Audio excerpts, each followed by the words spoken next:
Hello everybody, good morning and welcome to That's Football. We will be talking about the Champions League games coming up, but it would be wrong not to talk about amazing statements or omissions from Messrs Carragher and Neville in relation to their Euro 2020 squad, 2021 squad for England, and the omission of Jaden Sancho from both those ex-United players and good pundits, I think many of us would agree, to leave out Jaden Sancho. Look, it's all about opinion. It's all about opinion. They also left out Jesse Lingard, which I agree with because I think Lingard's been brilliant and I'm really pleased for him. But how do you put Lingard into an England squad when you've got Grealish, Foden, Mount and Sancho? Although they haven't put Sancho in there. So look, I feel bad for Lingard. I think if he'd have had a full season at West Ham playing like that, maybe he'd have forced himself in, but maybe not. Maybe people, realistically, do I prefer Mount, Foden and Grealish over Lingard? Yes, I do. I do. So I'd agree with that one, but not on Jaden Sancho. I mean, I find it ridiculous. This lad, I think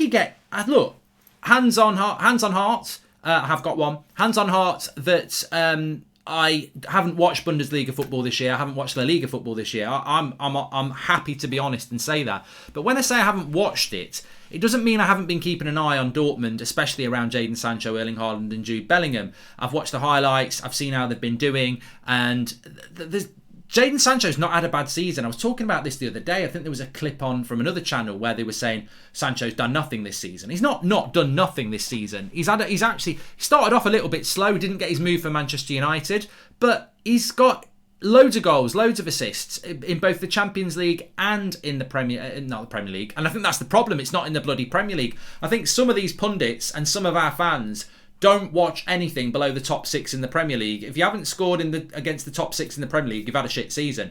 Messi, who's he? What's he done this year? Yeah, you might want to find out what he's done in La Liga. He's done quite well. But no, Jaden Sancho this season, if you're interested in this sort of thing, 31 games, 12 goals, 16 assists. And in the Champions League, 6 of those games, 2 goals, 3 assists. He has delivered in a Dortmund side that's not really delivered. So if Erling Haaland, and this is where the contradiction is for me, because people who say, well, you say the Premier League's the best in the league. It is. In the world, it is. It is. But you cannot champion Erling Haaland as this superstar £150 million striker, best striker in the world, and then say, well, Jaden Sancho's only done it for Dortmund. Haaland's doing it in exactly the same team that's actually not done this very well this season. But, I mean, beyond that, not taking Jaden Sancho to the Euros, and there is probably, Carragher and Neville have probably hit on something here. Does this not expose the problem that we have in this country, that we're very, very England-centric? We don't have, and never had, many players that go abroad. The exceptions are people like David Beckham and Gareth Bale, who is not English, I know, British, I'm saying. But Sancho felt that his career at Man City wasn't going to go the way he wanted it to go. And as a teenager, decided to go to Germany, 2-3 years ago? And he's torn it up over there.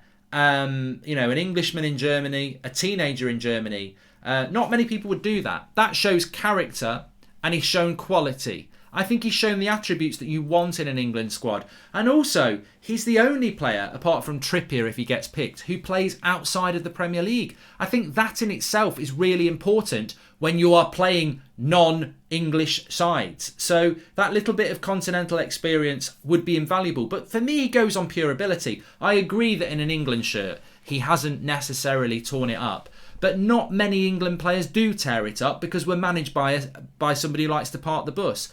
Sancho's got to go for me. He's not one for the future. He's 21 now. He's got 18 caps. He's more experienced than some of the players that you would take ahead of him.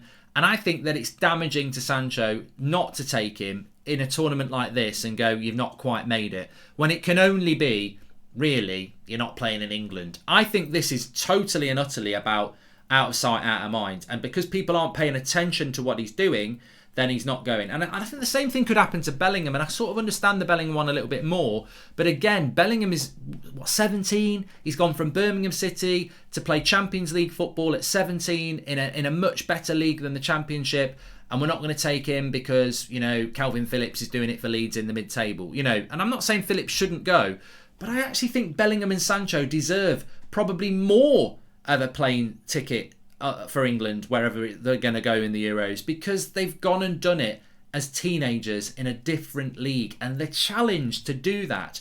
And to be fair, Carragher, Neville and most of these other fans, they've never done that. You don't know what it's like to go to play in a foreign league with a different language and a different culture and succeed.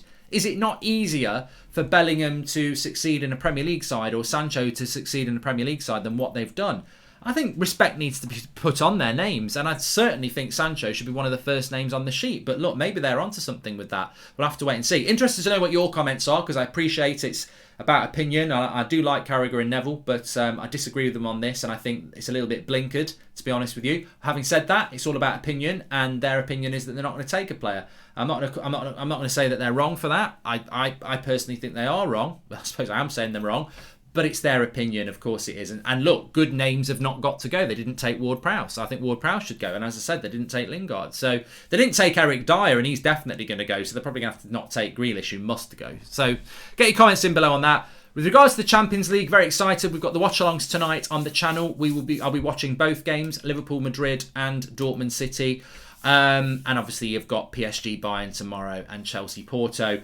I think Liverpool Real Madrid is very intriguing. La Liga against Premier League, and we saw Chelsea come out on top with that last round. I think Liverpool will come out on top again. Man City, I think they'll make easy work of Dortmund. Although interesting to see, how Dortmund do, but they're not having a great season domestically, and I think City are one of the best teams in the world at the moment, so they should win that. And then tomorrow night, PSG Bayern. I'm hoping Bayern, because I don't think PSG are actually that good. I'm hoping Bayern are going to be on a different level, even without Lewandowski. Chelsea Porto, I wouldn't say it's going to be a walk in the park for Chelsea, but I would expect them to come through. But that result against West Brom at the weekend shows that anything can happen. So Chelsea's confidence probably would have done them the world of good, actually, in relation to the Champions League. But I'd fancy Chelsea to come through on that one as well. Get your comments in below about that and everything else I've discussed. Please subscribe, bottom right hand corner, and smash a like on the video. And I'll see you a little bit later on.